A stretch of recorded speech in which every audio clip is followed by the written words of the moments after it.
of Engineers on March 25th issued a proposed rule that would expand its regulatory authority under the Clean Water Act. This new proposed rule would effectively regulate anything on our farms and ranches, from stock ponds, dry creek beds, roadside and irrigation ditches, or even those potholes that you get in your yard. As we understand, the proposal would allow the federal government to regulate small or remote waters, or even those spots where water flows only when it rains. Some places may only be wet one time a year. Many of these areas look more like land than like waters.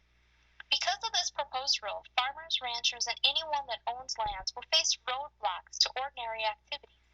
Anytime a landowner would like to build a fence, pull or spray for weeds or insects, even spraying for those pesky dandelions in your yard, you'd be under the EPA jurisdiction.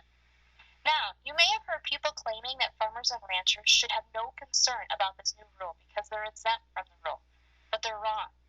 It's important to remember that normal farming and ranching exemption only applies to a specific type of the Clean Water Act permit for dredge and fill materials.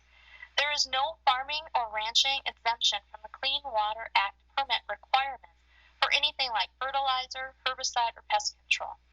With this proposed rule, you will have no say over weed control or fertilizing spreading on your land, or where the EPA decides is the so-called waters, unless you have a Clean Water Act permit.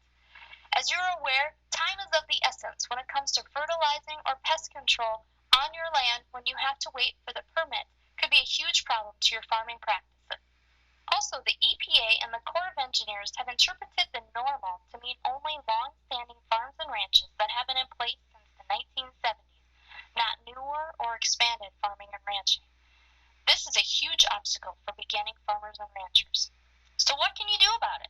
It's crucial that you contact these agencies today at www.fbactinsider.org. Tell them to ditch the rule.